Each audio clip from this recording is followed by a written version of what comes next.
Welcome to the 2024 North Alabama Wage and Benefits Survey. My name is Jillian Miles Massey, and I am the primary survey administrator at Horizon Point Consulting in partnership with your local Chamber of Commerce or Economic Development Agency, as well as North Alabama Industrial Development Association and North AlabamaWorks.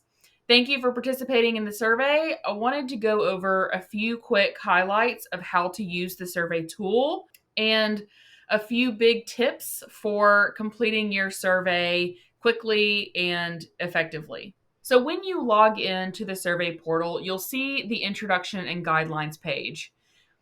The introduction and guidelines talks about data that is applicable for this survey. In other words, data should only be included if it is for businesses that are within the North Alabama region. This page also gives you some insight into antitrust guidelines that this survey follows in order to protect individual business data. We only provide aggregate information that receives at least 5 responses. So if a question in the survey receives fewer than 5 responses, those results will not be published. You also have contact information and the URL for the web page with general information about this wage survey. All information collected in this wage survey is protected. Identifying information for organizations is separate from wage and benefit data. We do, however, in order to comply with those antitrust guidelines, ask for demographic information of the organization, the person who is providing the data, the address, physical address for the organization, information about what is produced or services provided, NACE code, whether or not the business is in government contracting or manufacturing, and company size. Some of these questions will actually be filterable when you see the results. So it's important for you to select yes or no to government contractor and manufacturing questions. And it's important to select your NACE industry and your 4-digit NACE code to allow for filtering of industries and businesses that are similar to yours. On the left-hand side, you'll see your interactive menu for jumping from section to section within the survey. Each section must be completed in order for you to submit your survey. However, some sections may not be applicable to your organization. For example, if I click on the health savings account option, I can say my company does not offer a health savings account, and this section is complete, or this benefit is not offered, and that will mark this section of my survey as complete. If you do offer the benefit and you click yes, you will see those additional questions pop up. These questions are not required. However, better data makes for better reports. So we do ask that you provide as much data as you are able and willing to provide.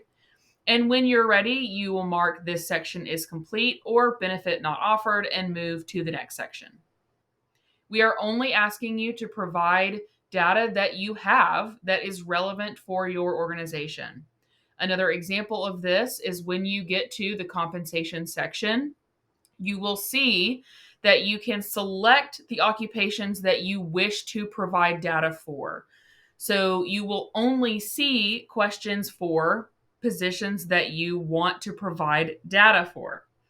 If, for example, I select professional administrative positions and accountant level 1, 2, and 3, and maybe also office manager, I will only see the compensation questions for those positions pop up in my left-hand menu. You can change the selections at any time. So let's say I have selected accountant level 1, 2, and 3, and then looking at the occupation description, I realize that all of the positions at my organization match most closely with an accountant level 2. I can go back into the select occupations option. I can go back to professional administrative and unselect any positions that I no longer want to report data for. This makes the survey cleaner, simpler for you. You can also search in this function for a job title. So if, for example, you don't want to scroll through the list of jobs, a list of occupations, you could type in office manager and you'll be able to quickly pull up that position. I encourage you to use that search function if you're having trouble locating a position that you're looking for. For example, if I go to professional technical and I'm looking for aerospace engineer, when I scroll through, that may not be easy to locate right off the top. But if I go to this search function and type in aerospace, I will see the options that pop up for aerospace or aeronautical engineer, each of their levels and the associated descriptions to be able to see if this is the right level that I'm looking for. Many questions in this survey are not required. Again, we are only asking for data that you have that is relevant for your organization. So if you do not have an answer to a question, if a question is not relevant to your business, you can skip that question. You still have to visit each section of the survey and mark that section as complete or benefit not offered, as we talked about in our health savings account option. As always, we do have an option for you to provide additional job titles or benefit questions that you would like to be considered for future surveys that you don't see in the survey this year. On your last tab for review and submit, you will see an overview of each section in your survey of what you've completed or what is still in progress. Anywhere that you have a yellow exclamation point, you need to visit that tab and look for what might be missing. And now that will show up on my review tab that the section is complete. We want this survey to be easy to use and straightforward. If at any point you have questions about the survey or you find that a question is unclear and you need assistance with that, please send us an email at info@horizonpointconsulting.com and we'd be happy to help you. Thank you.